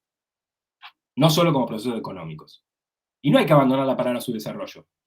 La palabra subdesarrollo sigue teniendo sentido, porque refiere a una estructura económica en la que hay un predominio, sobre todo la palabra subdesarrollo, que hay una estructura económica con predominio del sector primario, donde hay concentración de la renta, donde hay un sistema productivo poco diferenciado y donde hay sobre todo un predominio del mercado externo sobre el mercado interno. Pero a eso hay que sumarle la categoría de dependencia, que nos habla del sistema de dominación que permite la perpetuación, en todo caso, de esa estructura económica del subdesarrollo. Y por eso formulan básicamente dos formas de la dependencia en América Latina, en el continente, en la región, que tienen que ver con esas estructuras de dominación. Y lo llaman la forma en clave y la forma de nacionalización controlada. La forma en clave son las que un país no controla ninguna faceta de esa estructura económica, sino que viene dictada directamente desde afuera. Y las nacionalmente controladas son las que el sistema político sí tiene cierto control sobre las estructuras de dominación. Y es sobre esas, sobre todo, dicen, sobre las que hay que operar. Bueno, Gunder Frank dejaba entonces el hueco del análisis de clase. Vienen Cardoso y Faleto y dicen, hay que pensar el problema de la dependencia a partir del análisis de clase. Pero no son los únicos. Aparece también otro personaje que ya nombramos, que es Mauro Marini, personaje fundamental de la teoría de la dependencia, que escribe en el año 72 y en el año 73, en realidad una primera formulación en el 72, pero el libro sale en el 73, un libro que se llama Dialéctica de la Dependencia, que viene a trabajar sobre el otro hueco que deja Gunder Frank, que es el análisis del modo de producción en América Latina, en términos marxistas. Hace un juego Marini, con el título de Dialéctica de la Dependencia, con el título de otro libro de un economista brasilero que se llamaba Celso Furtado, que en el año 1964, justo cuando estaba produciendo el golpe de Estado de marzo, publicó un libro que se llama Dialéctica del Desarrollo. Y ese es justo el momento, además, en que uno podría ubicar solamente para hacer una torpe teoría de las etapas, el momento en que las teorías del desarrollo pierden su hegemonía y le pasan su posta, si es que puede hablarse así en ciencias sociales, a las teorías de la dependencia. Entonces, lo que tenemos es 1974, Dialéctica del Desarrollo, en el fin de las teorías del desarrollo, y 1973, Dialéctica de la Dependencia, en el momento que va a ser el fin de las teorías de la dependencia, producto del golpe de Estado que se va a avecinar en septiembre en Chile. ¿Y qué es lo que se propone Rui Mauro Marini? Bueno, analizar, pensar cuál es el modo de producción de América Latina. Un marxista dogmático ortodoxo le diría, mirá, amigo, modo de producción capitalista, hay uno solo. ¿Cómo? ¿Qué otro modo de producción capitalista? Podés hablar de modo de producción feudal, podés hablar de modo de producción asiático, podés hablar de modo de producción esclavista, pero modo de producción capitalista hay uno solo. Y Marini le dice, bueno, tal vez no. Y tal vez podamos hablar, y esta es su gran apuesta, de un modo de producción capitalista dependiente, que tiene una formulación bien específica, que viene a romper con la forma clásica en la que el modo de producción capitalista se presentaba, que era bajo la unidad del ciclo del capital, es decir, la esfera de la circulación y la esfera de la producción. Marini dice, la peculiaridad que tienen los países periféricos, como los latinoamericanos, los países dependientes, como los latinoamericanos, es que ese ciclo del capital se rompe, y la esfera de la producción y la esfera de la circulación están disociadas. Los trabajadores no consumen las mercancías que producen. Los trabajadores son solo productores pero no consumidores. Cuando el modo de producción capitalista, en su faceta por lo menos modélica, que después si uno lee el Capital, Marx lo dice, yo solo estoy pensando en Inglaterra. Pero uno piensa que Marx estaba pensando para todo el mundo desarrollado. Bueno, no, estaba pensando en Inglaterra. Se supone que los trabajadores eran consumidores de aquello que producían, porque para eso producía el capital. La producción de mercancías tenía que realizarse en algún lugar. Ese lugar era el mercado. Y al mercado acudían en gran proporción de trabajadores. Bueno, en América Latina eso se rompe. Y la segunda cuestión fundamental, que en realidad, según Marini explica a esta primera, es que América Latina presenta una variante de explotación del trabajo que es distinta a la de ese modo de producción capitalista pensado de manera clásica o pensada de manera normal. Y dice, en América Latina lo que se produce es una superexplotación de la fuerza de trabajo. Que ni más ni menos, la superexplotación de la fuerza de trabajo significa pagar la fuerza de trabajo por debajo de su valor. Es decir, pagar el salario, que es ni más ni menos que el valor de la fuerza de trabajo, por debajo del valor. ¿Qué es el valor de la fuerza de trabajo? Bueno, lo que le permite la reproducción de sus condiciones materiales de existencia. Comer, vestirse y tener una vivienda. Para algo meridianamente obvio, que es que al otro día vuelvan a trabajar. Que no mueran de inanición en el camino y que sigan siendo fuerza de trabajo al día siguiente para seguir produciendo mercancías y para que el ciclo de capital se vigorice y no se rompa. Bueno, en América Latina pasa otra cosa, dice Marini. Hay una superexplotación de la fuerza de trabajo. La fuerza de trabajo se paga por debajo de su valor. Y para formular esto, vuelve sobre la teoría de la plusvalía de Marx y dice, hay tres formas posibles de la explotación de la fuerza de trabajo, al menos en el Capital de Marx.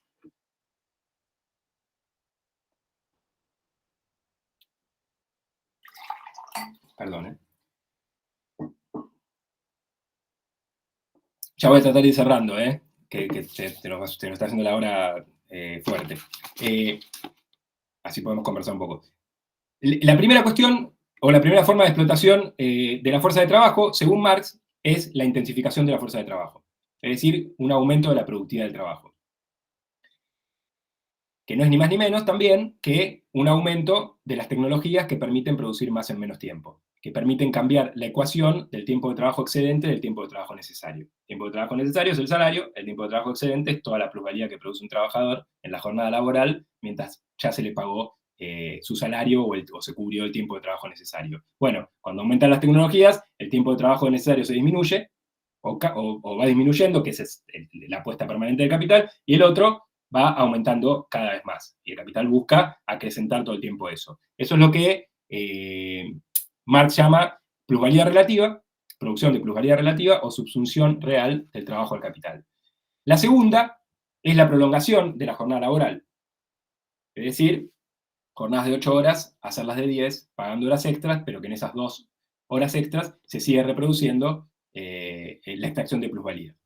No vía, esta forma de extracción de plusvalía no es vía intensificación de la fuerza de trabajo o aumento de la productividad, sino extensión de la jornada laboral. Es decir, reduciendo la vida útil de la fuerza de trabajo. Cuanto más tiempo trabaja, menos tiempo vive. Esta es la plusvalía absoluta y es la subsunción formal del trabajo al capital. Y la tercera, que es la que le interesa a Marini, es la expropiación del fondo de consumo obrero. El fondo de consumo obrero no es ni más ni menos que lo que necesita un trabajador para vivir. Para alimentarse, para comer, para tener una vivienda. Y lo que dice es, en América Latina, eso se reduce. Al trabajador se le expropia y se le saca eso que necesita para reproducirse. Dice, esto es un efecto del abaratamiento de las materias primas producto de los países centrales, que compran más barato lo que producen los países periféricos, y los capitalistas, o los pseudocapitalistas, o lo que Gunther Frank llamaba las lumpenburguesías de América Latina, lo que hacen para recuperar eso que perdieron con el abaratamiento de la venta de las materias primas al mercado exterior, es expropiar el fondo de consumo obrero. Como no pueden aumentar la productividad del trabajo y no pueden producir plusvalía relativa, lo que hacen es superexplotar la fuerza de trabajo. Y la hipótesis de Marini, que me parece que es bien interesante, dice, bueno, esto tiene varios efectos. El primero es que los trabajadores no participan de manera sustantiva en el mercado interno. La segunda es que crea patrones de reproducción volcados al mercado externo. Y la tercera dice que ese desarrollo hacia afuera, y esta me parece que es la hipótesis bien fuerte para pensar el capitalismo a escala mundial, lo que dice Marín es que ese desarrollo hacia afuera posibilita, en primer lugar, abaratar la fuerza de trabajo en el centro. Si se abaratan las materias primas, que son las que consumen los trabajadores de los países centrales, los trabajadores de Inglaterra, los trabajadores de Francia, los trabajadores de Italia, entonces puede aumentar la cuota de plusvalía del capitalismo central. Eso, por un lado, desvaloriza la fuerza de trabajo de los países del centro, y además de la intensificación del trabajo, les da una cuota de plusvalía mayor que la que ya tenían. Es decir, aumenta la cuota de plusvalía relativa. Lo que dice entonces es, el aporte de América Latina a los países centrales no es solamente el abaratamiento de las materias primas, sino vigorizar el proceso de acumulación de capital a escala mundial. Si la superexplotación de la fuerza de trabajo para Marini es el fundamento de la dependencia es el fundamento del modo de producción capitalista clásico o normal, o que llamamos clásico o normal en los países del centro. Es decir, uno podría pensar que tal cosa no existe. No existe modo de producción capitalista clásico. O solo existe si lo pensamos coimplicado o en conjunción con el modo de producción capitalista dependiente. Bueno, creo que estos son los grandes aportes que uno podría decir de la teoría de la dependencia, que traída hoy, uno ya podría cambiar tal vez la forma en que respondimos la pregunta al comienzo. ¿Qué queda de la teoría de la dependencia? Nada. Bueno, ¿qué queda de la teoría de la dependencia? Algo, una lógica de pensamiento. Bueno, ¿qué queda de la teoría de dependencia? Y tal vez algo más que algo. Lo que queda es la constatación de que la superexplotación de la fuerza de trabajo sigue vigente. No es muy difícil ver eso en los Rappi. Sobre todo, esto se lo leí una vez a García Linera. García Linera dice, estamos en una época en que nos conectamos con el celular a los satélites que nos mandan la información que nos vuelve al celular, y son los pibes de Rappi en bicicleta que con la mayor tecnología del mundo pedalean en bicicleta para repartir alimentos superexplotando su fuerza de trabajo. Lo superexplotando su fuerza de trabajo lo agrego yo, no lo dice García Linera leyendo a Marini. Pero los trabajadores migrantes,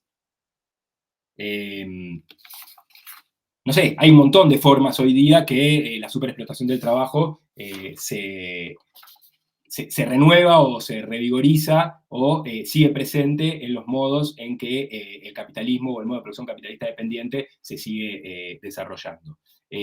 Y una más, que ni íbamos a llegar a charlar, pero el acrecentamiento de una masa marginal. el problema de la marginalidad es un problema mellizo o hermano de la teoría de la dependencia en esos años 60 y 70. Bueno, ¿qué función cumple? Es una pregunta que se hacía José Nun, en un proyecto que se llama Proyecto Marginalidad. ¿Qué función cumple esa masa marginal en relación con el ciclo de acumulación del capital? Esas son todas preguntas que me parece que sí quedan vigentes, que tal vez si podemos y logramos sortear la idea de que las teorías de dependencia solamente están atadas a una idea de cambio social vía una revolución, y la podemos pensar tal vez hoy bajo formas renovadas de la palabra democracia, a la cual habría que rediscutir y repensar, podríamos quizá renovar esa teoría de la dependencia o traer nuevamente, no solo al mundo académico, sino al mundo de la política, las reflexiones que la teoría de la dependencia nos permite formular. Porque creo que una teoría de democracia hoy fuerte, que debemos defender, producto de lo que estamos viendo en el mundo, en Argentina, etcétera, etcétera, sin una teoría de dependencia pierde mucho, y la teoría de la dependencia sin una teoría de la democracia y solamente afincada o atada en la idea de revolución también lo pierde. Entonces, yo terminaría de esa manera para que, nada, charlemos lo que quieran que charlemos.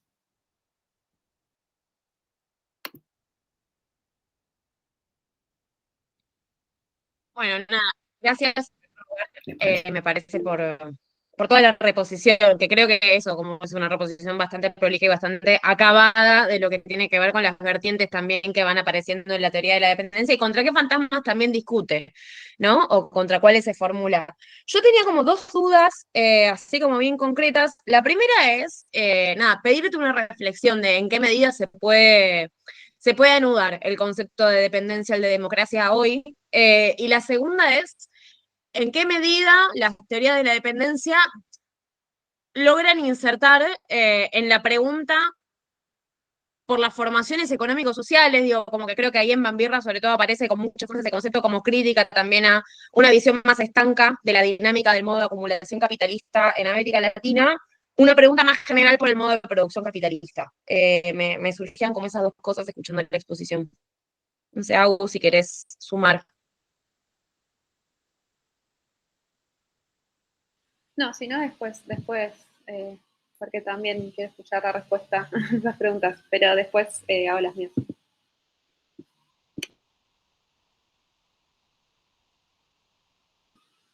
Tenés el micrófono apagado.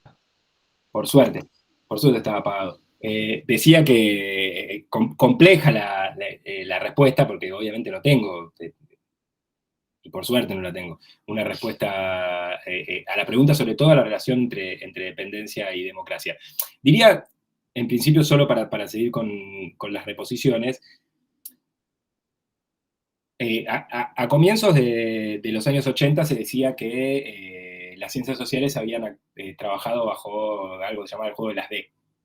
Es decir, que primero había venido el desarrollo, después había venido la dependencia, y después había venido la democracia. Y que había sido una suerte de pasaje de posta que se iniciaban con la letra D. A ese juego de las Ds le falta algo en el medio, que uno podría decir que son dos D más, sobre todo entre dependencia y democracia, que es la D de derrota, la D de dictadura. Que no es solamente plantearlo de modo estético, aunque algo de eso tiene, porque lo que viene a ser la D de derrota, sobre todo la derrota de los movimientos populares de los años 70, es a romper con una idea de futuro que las ciencias sociales tenían, que ya las vimos a partir de Germani, ya las vimos a partir de incluso la teoría de la CEPAL, y por supuesto de la teoría de la dependencia.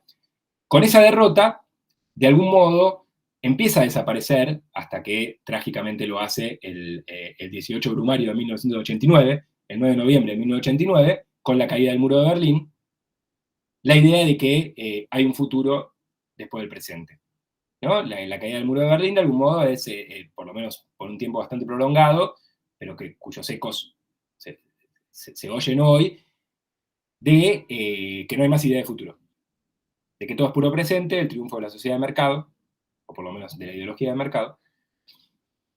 Y esa derrota tiene implicancias sobre los modos en los que se discute la democracia en la Argentina a partir del año 83. Pero diría en América Latina, los modos en que se discute la transición democrática en Argentina, poco tiene que ver con la que se había discutido apenas unos meses antes, por ejemplo, en el exilio en México, por parte de los animadores de la revista Controversia, que son algunos de los que habían estado en la revista Pasado y Presente que mencionamos al comienzo. Una experiencia en la revista Controversia que unía una vertiente del peronismo revolucionario o el peronismo de izquierda y los marxistas y socialistas, en las cuales en México estaban pensando que la democracia, o en realidad pensaban al revés, que el socialismo real, el socialismo de la Unión Soviética, pero también el de Cuba, había tenido el problema de que había pensado demasiado en el problema de la igualdad y muy poco en el problema de la libertad. Y que por eso la Unión Soviética estaba en lo que estaba, sin saber que eso iba a terminar apenas unos años después. Eso también es tremendo, porque cuando se estaba pensando eso, nadie pensaba que iba a desaparecer y se iba a desintegrar el bloque socialista. Pero estaban pensando que había una manera de pensar al socialismo distinta que tenía que ver con las libertades democráticas, o con lo que la democracia representativa y liberal tenían de importante para pensar también los procesos del socialismo. El asunto es que cuando volvieron en el 83 a la Argentina y en el 84, se encontraron con una realidad en la cual la palabra socialismo solamente podía aludir a un club de cultura. Ustedes saben que muchos de ellos, con el grupo de la revista Punto de Vista, Beatriz Arlo, Altamirano, etc., se juntaban a discutir alrededor de algo que se llama Club de Cultura Socialista. El socialismo ya, a partir del 84, apenas podía designar a un club de cultura de unos exiliados exteriores o exiliados interiores que se juntaban a discutir una serie de cuestiones, pero ya no era un proyecto de cambio social que tenía a las masas embanderándose bajo la palabra socialismo, bajo la palabra revolución. Y ahí quedó una idea de una democracia muy parecida a la que la pensamos hoy y a la que yo escuchaba cuando era chico y no quería ir a votar y me decían, pero todo lo que luchamos por la democracia, como si la democracia era o fuese un sinónimo de un momento electoral, de un momento en el que uno deposita en una urna algo. No sé, en esos años en que yo no quería ir a votar o impugnaba el voto, alguien ponía fetas de salame o cosas así. Algo se ponía en una urna. Pero se asimiló, o lo que quedó por lo menos de esa democracia, por lo menos hasta el año 2001, fue esa idea más procedimental de democracia, ¿no? Una democracia pensada como reglas de juego, una democracia pensada apenas como una defensa de los terribles poderes del Estado que habían terminado entre el 76 y el 83 en un terrorismo de Estado. Es decir, una democracia derrotada. Una democracia que solo pudo ser pensada como se pensó porque algo había sido derrotado y porque algo había sido dejado al costado del camino, que era ni más ni menos que la palabra revolución. Entonces, creo que pasados ya más de 40 años del retorno de la democracia en la Argentina, con todo el peligro que estamos viviendo actualmente en relación a esto, es necesario no solamente repensar a la dependencia, sino también repensar a la democracia. Y creo que repensar a la democracia al lado de la idea de dependencia puede ser fructífero en el sentido de lo que la dependencia otorga como lógica de pensamiento. Es decir, la posibilidad de pensar una democracia no solo al interior de las fronteras nacionales, sino que sea pensada en el sistema político internacional. Y una democracia que nos haga partícipes, o nosotros hagamos una democracia que nos haga partícipes del debate público sobre los asuntos de nuestro país. Me acuerdo el año pasado cuando se inauguró el gasoducto. En la UNCE, en la universidad en la que estoy yo, hay un programa de radio y me invitaron a hablar sobre la teoría de dependencia del gasoducto. Por supuesto dije, ¿qué puedo inventar? Así como estoy haciendo ahora frente a la pregunta de Sol. ¿Qué puedo inventar? No, y lo que pensaba en realidad es, bueno, el problema del gasoducto, que todos estábamos festejando y que entonces íbamos a ganar las elecciones porque el gasoducto nos iba a permitir que el gas llegue a los distintos rincones de la patria y que además después de eso íbamos a exportar, tiene mucho que ver también con los problemas que la teoría de la dependencia viene a plantear. El gasoducto en manos de un gobierno como el que tenemos ahora, ni quiero imaginar lo que hubiese pasado si ganaba STM. Pero puestos en eso, nos pone en otro lugar para pensar eso que con democracia en principio se consigue y que tiene que ver con el supuesto desarrollo de un país como lo es un gasoducto, si no se piensa con la lógica de la dependencia. Si no se piensa que lo primero que va a hacer un gobierno como gobierno del signo que tenemos hoy, inédito y de algún modo un jeroglífico, por lo menos para mí, que piensa primero en ese gasoducto como una fuente de mercado externo y no como una fuente de mercado interno. Bueno, esos son todos problemas de la democracia, o las discusiones sobre el Fondo Monetario Internacional, que tienen que ver muy fuertemente también con el problema de la dependencia. Entonces, me parece que pensar esa democracia sin pensar la dependencia nos coloca nuevamente, como en el 83, con una mala teoría de la democracia, y pensar la dependencia sin la democracia también nos deja en un lugar caída la idea de revolución y la dificultad para discutir la revolución, por más que uno quisiera discutirla, con una mala idea de dependencia. Entonces, me parece que va por ahí. No sé, Sol, si eso te deja contento. Imagino que no. Contenta, perdón. Imagino que no, pero bueno, es más o menos por ahí donde pienso. Y lo otro que me habías dicho era formación económico-social y modo de producción. ¿Qué específicamente? Perdón, que me fui con lo otro y... Me olvidé un poco. O sea, como que habías hablado de lo último, justo lo habías traído como concepto, y lo que a mí me pasaba era esto, la pregunta en torno a eso, así, pensar las teorías de la dependencia como una teoría del modo de producción, una teoría anclada sobre todo en la recuperación de la idea de formación económica social leninista, ¿no? Sí, eso, sí. son cosas que un poquito van de la mano, pero está como la pregunta, bueno, ¿dónde ponen el ojo? Creo que es diferente. Yo diría que... Ahora entiendo. Creo que ahora entiendo mejor. Bien. Yo diría que la teoría de la dependencia se pensó, más de lo que me gustaría, en torno de el concepto de modo de producción y no tanto en torno, por lo menos en formulación explícita, del concepto de formación económico-social.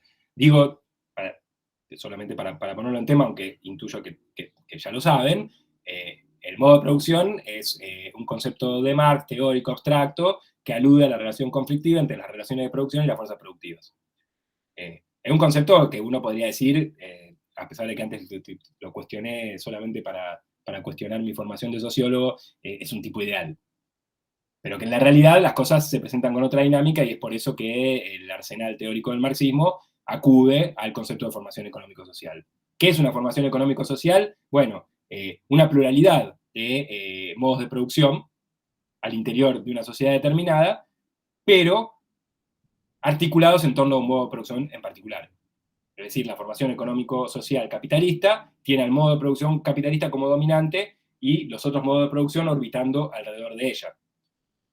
Es decir, si hay formas de extracción del excedente de los trabajos que no son capitalistas, son deglutidas de alguna manera por las formas del modo de producción capitalista, a pesar de que esas formas no lo sean. No sé, ejemplo ridículo y mal puesto, pero que se me viene ahora, un taller clandestino textil donde se trabajan 22 de las 24 horas. Bueno, no son esas las formas del capitalismo, o no son esas las formas del modo de producción capitalista propias en las que estaba pensando Marx.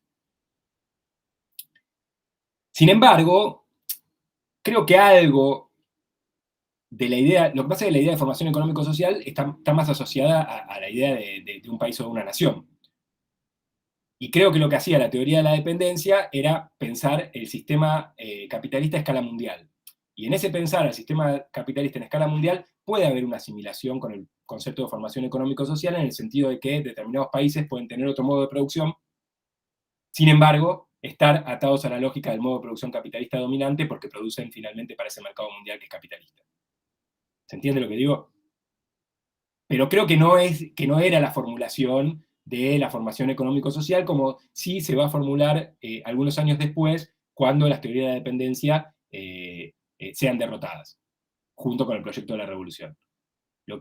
Uno de los hitos del nacimiento de la teoría de dependencia es un debate que tienen André Gunderfrank con Rodolfo Puigros justamente sobre los modos de producción, no sobre la formación económico-social. En 1965, en un suplemento del diario El Día de México, que se llamaba El Gallo Ilustrado, discuten a partir de la recuperación del modo de producción asiático en Marx sobre cuál es el carácter o cuál es el modo de producción en América Latina. Pero no de la formación económico-social, sino el modo de producción en América Latina. Puigros dice, es feudal.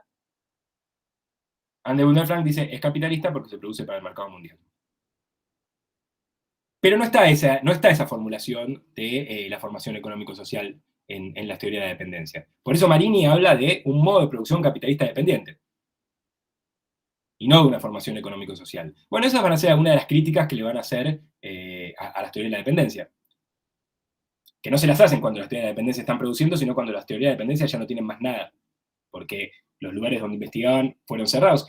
Hay un dato muy sintomático. Este CESO que yo nombraba, el Centro de Estudios Socioeconómicos, donde fueron Gunder Frank, Roy Mauro Marini y Vania Van Birra, cuando triunfa el golpe de Pinochet, es transformado la sede del CESO en la policía secreta de Pinochet. O sea, donde se estaba investigando la teoría de la dependencia, se pone la policía secreta de Pinochet. No deja de ser sintomático ese dato y esas revanchas de la derecha en la historia. Pero lo que sucede fundamentalmente es que esa derrota del 73 rompe con las teorías de la dependencia. Ya nadie más investiga las teorías de la dependencia. Ni siquiera los propios teóricos dependentistas. Queda todavía en el año 78 una polémica que tienen residual Rui Mauro Marini con Fernando Enrique Cardoso, que escribe un texto con el que va a ser el canciller, o con el que fue el canciller, ahora ya podemos decir fue, de Michel Temer en Brasil, José Serra. Tiene una polémica en la que discuten con Marini y le dicen no existe tal cosa como ese modo de producción capitalista dependiente, ¿qué estás diciendo? Yo qué sé. Bueno, pero ya en una cosa muy residual, en la cual, si en los años 70, a mí me gusta decirlo de esta manera, ¿se acuerdan el texto que escribe Engels en 1886, Ludwig Feuerbach y el fin de la filosofía clásica alemana, en el que recordando los años 40 de él y de Marx o de los jóvenes hegelianos, dice, en ese momento todos éramos feuerbachianos. Bueno, uno puede decir de los años 60 y 70 en Chile, en esos años todos eran dependentistas. No había nadie que no hubiese estado hablando en ese lenguaje, por más de que no hubiese estado haciendo investigaciones en torno a la idea de la dependencia. Entonces, eso es lo que se rompe a partir del 73, por más de que quede algo residual. Ya nadie dice, yo soy dependentista. Ya a nadie le interesa levantar esa bandera. Sí, Agustina. Sí, en ese sentido, retomando esto último, a modo de pregunta, como me quedo pensando de la primera parte cuando hablaste de pasado y presente, justo es una revista que estoy leyendo para una materia, yo estudio filosofía y estudio filosofía de la liberación, pero bueno, leyendo pasado y presente, como yo la lo que revista. había... Pasado y presente la revista. Sí, la revista. Yo lo que veía, como quizás porque ya vengo de leer espectros dependentistas y como... ¿Por qué te haces ese daño? ¿Cómo? ¿Por qué te haces ese daño? Ah, no, está muy bueno.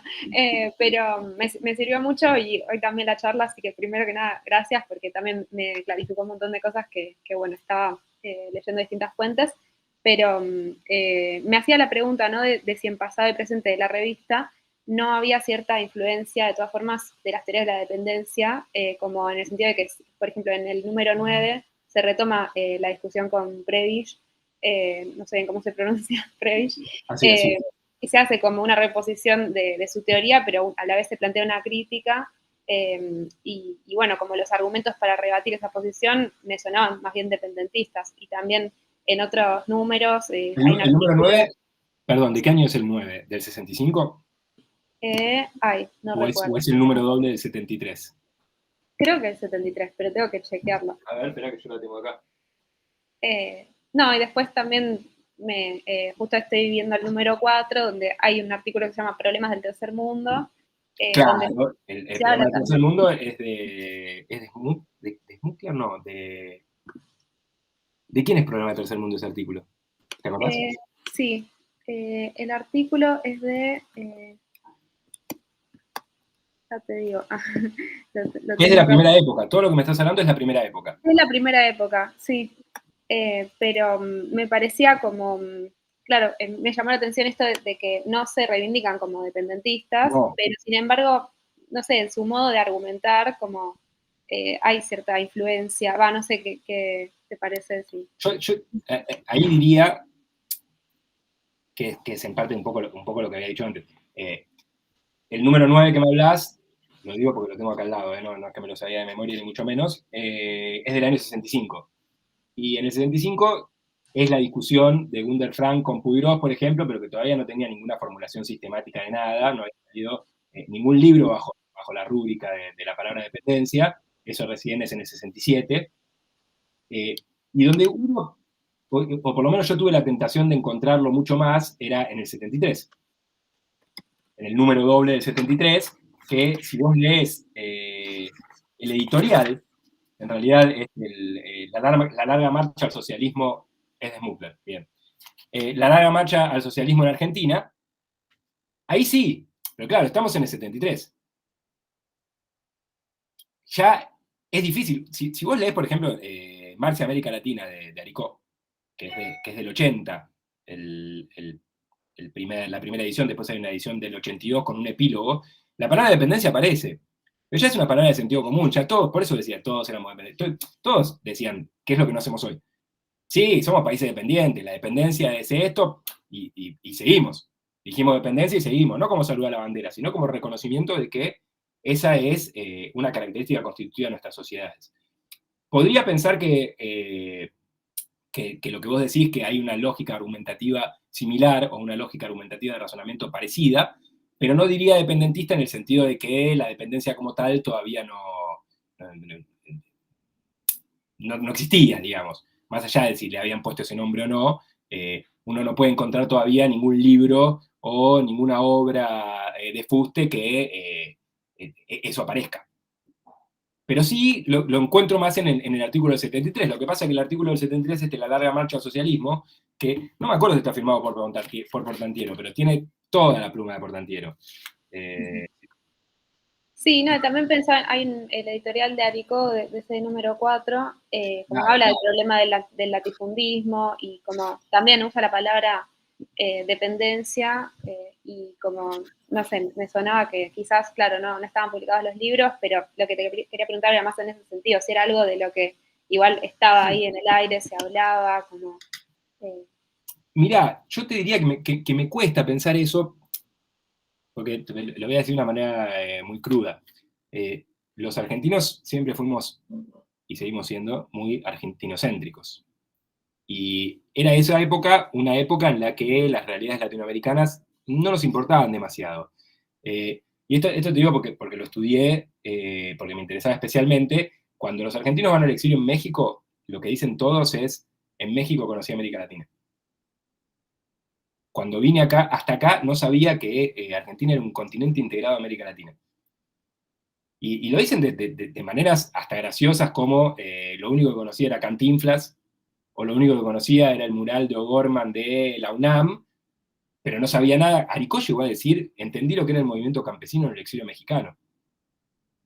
Oscar Terán dijo, casi como había hecho Mariátegui cuando fue a Europa, descubrió América Latina en Europa, dijo, descubrió América Latina en México. Y la teoría de la dependencia es una teoría profundamente latinoamericana. Pero no solo porque está en América Latina, sino porque es de América Latina.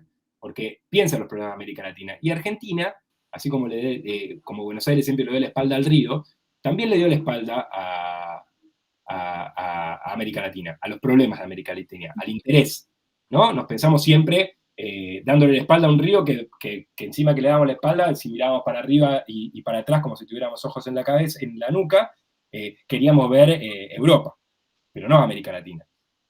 No, entonces claro. puede ser que la palabra dependencia aparezca, y vos lo tenés mucho más fresco que yo porque lo estás leyendo, pero no me costaría ponerlos en la órbita de los dependentistas. Digo, mira, Cardoso no había escrito nada con la palabra dependencia en el 65. Por ahí era una palabra que circulaba, yo esa no la monitoreé tanto, pero trataría de pensar más qué pasa con... Pero no, como seguir el camino que te quede más cómodo. Pero trataría de pensar más qué es lo que pasó con la teoría de la dependencia y pasó y presente en el 73. Claro. Porque ahí también hay algo de que los peronistas hayan hecho suya la teoría de la dependencia. Vos lees la editorial de Envido, años 70, cómo inicia Envido, pero también Antropología del Tercer Mundo, con todos los artículos que escribió Roberto Carri. Roberto Carri escribió un libro que se llama Poder y Dependencia, en Argentina, en el año 73, pero ya venía escribiendo en Antropología Tercer Mundo. Para los marxistas, de pasado y presente, que la consigna liberación o dependencia se haya hecho una consigna electoral, también los colocaba un poco del otro lado de la dependencia, en términos teóricos. Creo yo, es una hipótesis, no sé. Siempre me llamó la atención como curiosidad y todavía no logro darle una respuesta satisfactoria a ese porqué paradójico de las teorías de la dependencia en la Argentina, que toman el camino más impensado de todos. Porque lo que hicieron todos los teóricos de la dependencia fue pelearse por ver quién era más marxista o por quién aplicaba mejor el concepto de modo de producción o la lucha de clases. Y las críticas que se le hacen a la teoría de la dependencia después del 73, sobre todo en el año 74, en el Congreso Alas, que se dedican, sin la presencia de los dependentistas, a fustigar y a denostar y a acabar con la teoría de la dependencia, es decirles, ustedes no saben lo que es la dialéctica, ustedes no entienden el concepto de formación económico-social, ni siquiera entienden el concepto de modo de producción, es decir, no son buenos marxistas. Siendo esa la pelea de los dependentistas, me llama la atención que en Argentina el camino haya sido, somos los peronistas los que encima decimos, porque en esa época lo decían, decimos que Marx es eurocéntrico, o europeísta, que era la palabra que usaban. Vos lees Envido, José Pablo Feynman, que escribía cosas buenísimas en ese momento. Marx, para todos esos, era un europeísta. Quien tenía la palabra y la posta de todo era Perón, no Marx. Hablaban de lucha de clases, sí, pero ¿cuál era la contradicción principal del capitalismo en la Argentina? Imperialismo, clases nacionales. No burguesía proletariado. Por ahí entonces, en ese sentido, perdón, me quedé pensando porque justo estoy escribiendo sobre eso para una monografía, entonces todo esto me sirve un montón. Como algún punto que pueden tener en común no es la teoría de la dependencia, sino como distintas formas de heredar el legado marxista, porque igual en pasado y presente también la primera etapa los sacaron, como que los borraron o los expulsaron en una forma de cierto marxismo, cuando ellos lo que intentaban pensar era igual el marxismo en América Latina, con sus particularidades, y no simplemente copiar las recetas, no exportar revoluciones. Entonces hay algo de eso que me sonaba como más ligado al lenguaje, quizás de teoría de la dependencia, pero no estaba estrictamente unido. Entonces, sí. Me parece buenísimo lo que planteas. Solo diría que no sé si en esa primera etapa, que cuando son expulsados del Partido Comunista porque quieren hacer la revista Pasado y Presente, y efectivamente la hacen, si en el horizonte, pero esto te digo, vos lo tenés más fresco, yo hace un tiempo que no recorro la primera época de la revista, no estoy tan seguro que esté la idea de marxismo latinoamericano ahí. Sí la de marxismo y sí cómo pensar los antagonismos y las contradicciones de clase en la Argentina. Pero no estoy seguro que aparezca lo de América Latina. Para mí, lo latinoamericano es mucho más propio del momento del exilio, que es la recuperación vía Mariátegui. Mariátegui como el primer marxista de América Latina. Ahí, ni en la primera época ni en la segunda época, ninguno leía a Mariátegui. Y cuando descubren a Mariátegui, descubren la posibilidad de un marxismo latinoamericano. No solo lo de pasado y presente, digo, eso es algo a nivel regional, que tiene que ver con el encuentro latinoamericano que se produce producto de los exilios en México. Pero es una hipótesis, no es una aseveración, solamente para pensarlo. No sé si en la primera época, marxismo latinoamericano, sí marxismo, no marxismo imitativo, no marxismo como aplicación, por supuesto, como todo lo que vos dijiste, y con eso estoy de acuerdo. Pero bueno, no sé, si te enquilombé más o... No, me reayudó, muchas gracias. Bueno, nada, agradecerles a todos por la escucha y por la participación, en especial a vos, Diego, en nombre, bueno, nada, mío, de mi Cuesta, de todo el equipo de Lectura Mundial, del Centro de Ciencia y Pensamiento, por el espacio construido. Vamos a seguir, obviamente, con los encuentros el próximo martes 12 de noviembre, discutiendo la cuestión de la cibernética latinoamericana, así que eso, de nuestra parte, dejarlo un poco acá por el tema del horario, y bueno, esperar que nos podamos encontrar, tal vez en un contexto presencial, tal vez con otras discusiones. Sí, claro. Bueno, les agradezco muchísimo por la invitación.